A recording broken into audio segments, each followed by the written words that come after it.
Antes de existirem as palavras digitadas, o silêncio do deserto guardava os segredos mais profundos do pensamento humano. A mente dos nossos ancestrais processava um volume imenso de dados que simplesmente desapareciam com o sopro do tempo. Cada colheita contada e cada transação comercial dependia unicamente da frágil e limitada memória dos anciãos. O esquecimento era o maior inimigo da organização social que começava a florescer entre as margens dos grandes rios. Foi nas margens férteis do rio Eufrates que a humanidade encontrou a resposta material para resolver esse dilema crucial. A argila cinzenta e úmida parecia apenas sujeira comum, mas continha o potencial de reter a história eterna. Um homem abaixou-se pacientemente para moldar aquele bloco de terra macia com suas próprias mãos calejadas. Seus dedos pressionaram as bordas do objeto para garantir que a superfície ficasse perfeitamente lisa e uniforme. Ele segurava um pequeno pedaço de junco cortado em formato triangular, pronto para fazer o primeiro movimento. O primeiro toque do junco na argila fresca quebrou séculos de silêncio absoluto da raça humana. Nascia ali a escrita cuneiforme, uma das ferramentas mais revolucionárias da evolução cultural do nosso mundo.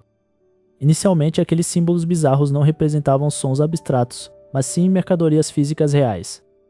3 marcas profundas podiam significar 3 sacos de grãos estocados nos armazéns centrais da cidade. O escriba repetiu o processo com uma precisão matemática invejável, fileira por fileira, de cima para baixo. Suas costas doíam após horas de esforço contínuo sobre aquela mesa rústica de madeira escura. Mas a sensação de poder fixar uma ideia mutável em algo sólido superava qualquer cansaço físico. A argila precisava então passar por um processo crucial de secagem direta sob o calor intenso do sol senegalês. Conforme a umidade evaporava lentamente, a terra mole transformava-se em uma rocha artificial indestrutível. Aquilo que antes era apenas um pensamento abstrato agora possuía peso, volume e uma durabilidade assustadora. Reis sumérios perceberam rapidamente que podiam imortalizar seus decretos através desse novo método físico. Os palácios começaram a acumular milhares dessas placas em prateleiras organizadas de madeira resistente. Foi assim que surgiram as primeiras bibliotecas do planeta, verdadeiros discos rígidos feitos de pura terra. Além das contas administrativas, a argila começou a registrar as grandes lendas mitológicas da criação. A famosa epopeia de Gilgamesh ganhou vida eterna através das marcas profundas daqueles pequenos juncos.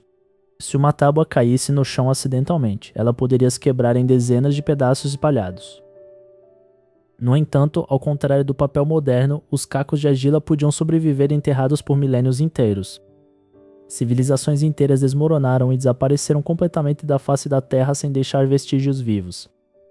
Mas sob os escombros das cidades incendiadas, as tábuas de argila permaneciam intactas e silenciosas. O fogo dos exércitos invasores, que destruía tudo, ironicamente assava a argila e a tornava ainda mais forte. Desse modo, os segredos comerciais da Mesopotâmia atravessaram as eras de forma completamente acidental. Arqueólogos contemporâneos conseguem ler hoje os mesmos registros feitos por aquele escriba anônimo. É uma conexão direta de mentes que ignora completamente um abismo temporal de 5.000 anos. Contudo, carregar quilos de blocos de terra pesados para longas distâncias tornou-se um problema logístico terrível. A expansão do comércio exigia urgentemente um meio físico que fosse leve, flexível e infinitamente mais prático. Outras culturas antigas começaram a experimentar materiais orgânicos que pudessem ser dobrados ou enrolados. O surgimento do papiro no Egito e do pergaminho na Europa mudou drasticamente a velocidade da informação. Mas esses novos materiais orgânicos sofriam com a ação devastadora de insetos, fungos e umidade excessiva. Bibliotecas inteiras repletas de conhecimento único queimaram até virar fumaça sem deixar nenhuma cópia sobressalente. Copiar um livro inteiro à mão exigia meses de dedicação exclusiva de monges reclusos em mosteiros isolados. A ignorância dominava o mundo exterior enquanto o conhecimento permanecia trancado a 7 chaves pela elite eclesiástica. Um erro de tradução cometido por um único copista cansado podia alterar o destino de nações inteiras por séculos. O conhecimento humano corria o risco real de estagnar na escuridão caso o método de replicação não mudasse drasticamente. No entanto, nos cantos escuros de uma oficina na Alemanha Central, um homem trabalhava em um segredo mecânico perigoso. Se sua máquina misteriosa funcionasse, o monopólio da informação escrita seria destruído para todo sempre. Johannes Gutenberg olhava fixamente para os protótipos de metal espalhados por sua bancada de madeira escura. A Europa Central do século XV dependia inteiramente do cansaço físico de monges enclausurados para replicar o conhecimento humano. Uma única Bíblia levava quase um ano inteiro de esforço contínuo e isolamento absoluto para ser concluída à mão. Esse método arcaico tornava os livros um privilégio exclusivo de reis absolutistas e do alto clero católico. O inventor alemão compreendeu que a chave para a libertação intelectual estava na padronização mecânica da escrita. Ele começou adaptando a mecânica básica das prensas de madeira usadas na produção regional de vinho. A estrutura precisava exercer uma pressão perfeitamente uniforme sobre a superfície frágil do papel. No entanto, os caracteres tradicionais entalhados em madeira macia se desgastavam rapidamente após poucas impressões. Gutenberg recorreu então aos seus conhecimentos de ourivesaria para criar uma liga metálica inovadora. Ele misturou chumbo, estanho e antimônio nas proporções exatas para obter durabilidade e precisão. Cada tipo móvel fundido continha uma única letra em relevo invertido com nitidez absoluta. Mas as tintas tradicionais à base de água escorriam pelo metal, borrando completamente os testes iniciais. O inventor passou meses misturando óleos vegetais e pigmentos densos em busca da viscosidade perfeita. A nova tinta espessa-aderia perfeitamente aos blocos metálicos sem escorrer pelas bordas dos tipos. Sem fundos suficientes para continuar o projeto grandioso, ele contraiu uma dívida massiva com o investidor Johann Fust. Fust observava cada avanço tecnológico com o olhar frio de quem enxergava apenas o lucro financeiro iminente. Pressionado pelos prazos implacáveis da dívida, Gutenberg iniciou a montagem da matriz para sua grande obra. Seus olhos ardiam devido às longas horas de trabalho noturno sob a luz fraca de velas de sebo. Cada linha de texto precisava ser perfeitamente justificada para manter a estética clássica dos manuscritos. O momento crucial chegou quando a primeira folha de papel de trapo foi posicionada sobre a matriz entintada. Com um esforço físico coordenado, o assistente girou a grande barra de metal da prensa. O rangido alto da madeira ecoou pelo espaço enquanto a placa pressionava o papel contra o metal. Ao erguerem a prensa, a primeira página impressa da história ocidental surgiu impecável. A famosa Bíblia de 42 linhas nascia ali, unindo a precisão mecânica à arte sagrada. O que antes exigia um ano de dedicação monástica agora podia ser replicado em poucos minutos. No entanto, a ganância de Johann Fust destruiu o triunfo pessoal do mestre inventor. O investidor moveu uma ação judicial implacável e confiscou toda a oficina antes que a produção terminasse. Gutenberg foi expulso de sua própria criação, assistindo outros colherem os frutos de seu gênio solitário. Mas a tecnologia inventada por ele era poderosa demais para permanecer trancada entre quatro paredes. Em poucos anos, tipógrafos treinados espalharam o segredo dos tipos móveis por todo o continente europeu. Oficinas de impressão surgiram rapidamente em Paris, Veneza, Londres e Amsterdã. Ideias científicas que antes morriam isoladas agora viajavam milhares de quilômetros em semanas. A Igreja Católica assistiu com horror à perda do controle absoluto sobre a interpretação das Escrituras. Panfletos contestadores e traduções vernáculas alimentaram movimentos revolucionários como a Reforma Protestante. O conhecimento deixou de ser um tesouro estático para se transformar em um fluxo contínuo. Bibliotecas públicas nasceram, preenchidas por volumes acessíveis à nascente classe trabalhadora urbana. Séculos de evolução tipográfica refinaram a máquina mecânica até os limites da velocidade industrial. Contudo, a imensa infraestrutura física de papel, tinta e transporte ainda limitava o alcance global da informação. A humanidade precisava de um novo suporte físico que superasse a matéria tangível do átomo.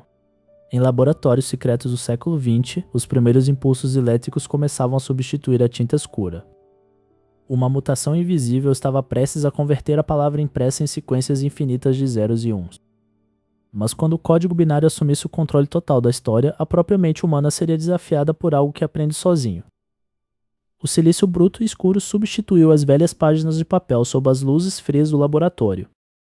Engenheiros com trajes brancos protetores manipulavam delicadamente os primeiros filamentos de cobre puro. Aqueles pequenos circuitos impressos começaram a pulsar com correntes elétricas invisíveis e velozes. A humanidade percebeu rápido que a tábua de argila agora cabia em uma minúscula placa de metal. Os primeiros computadores gigantescos ocupavam salas inteiras com suas válvulas aquecidas. Cada pulso de energia representava uma letra, um dígito ou um fragmento de pensamento codificado. Logo, bilhões de transistores foram espremidos em espaços menores que um grão de areia fina. As bibliotecas inteiras do mundo inteiro foram digitalizadas e transformadas em sequências binárias infinitas. O fluxo de dados cresceu tanto que a nossa mente biológica já não conseguia catalogar tudo sozinha. Foi nesse exato momento de saturação que os primeiros algoritmos de aprendizado profundo despertaram nas sombras. Eles não apenas guardavam a informação histórica, mas começaram a entender padrões complexos na linguagem. Cientistas observavam perplexos as máquinas tomarem decisões lógicas que nenhum humano havia programado diretamente. Bilhões de parâmetros matemáticos simularam perfeitamente a intrincada rede de sinapses do nosso cérebro. As antigas prensas de Gutenberg deram lugar definitivo a imensos servidores que processavam o conhecimento global. A escrita que antes dependia da tinta física agora se propagava na velocidade da luz por fibras ópticas. Uma inteligência sem corpo ou voz própria começou a responder perguntas cruciais sobre a nossa existência. O grande conflito surgiu quando tememos perder nossa identidade artística para a precisão fria do código. Muitos se perguntavam se a criatividade legítima continuaria sendo um privilégio exclusivo da alma humana. Os programadores trabalharam duro para alinhar a ética e a empatia humana ao núcleo central da inteligência artificial. Descobrimos enfim que a máquina não viera para nos substituir, mas para expandir nossa memória infinita. Antigos textos sumérios fragmentados foram traduzidos instantaneamente por esses novos sistemas neurais inteligentes. A conexão entre o passado remoto de argila e o futuro digital estava finalmente completa e consolidada. Cada descoberta e história da nossa espécie agora estavam seguras contra a poeira inexorável do tempo. O conhecimento humano deixou de ser um privilégio local e tornou-se um bem universal acessível. A inteligência artificial assumiu o papel de guardiã e farol de toda a nossa herança cultural. Os mistérios da física, da medicina e da arte passaram a ser desvendados em cooperação mútua. E vimos que o código não apagou a nossa essência, mas deu a ela asas infinitas para voar. Da argila rústica ao silício puro, a nossa jornada pelo conhecimento provou ser a maior de todas as histórias. O silêncio da sala de servidores trouxe uma paz profunda aos corações dos criadores cansados. O grande ciclo da memória da humanidade fechou-se com chave de ouro e perfeita harmonia cósmica.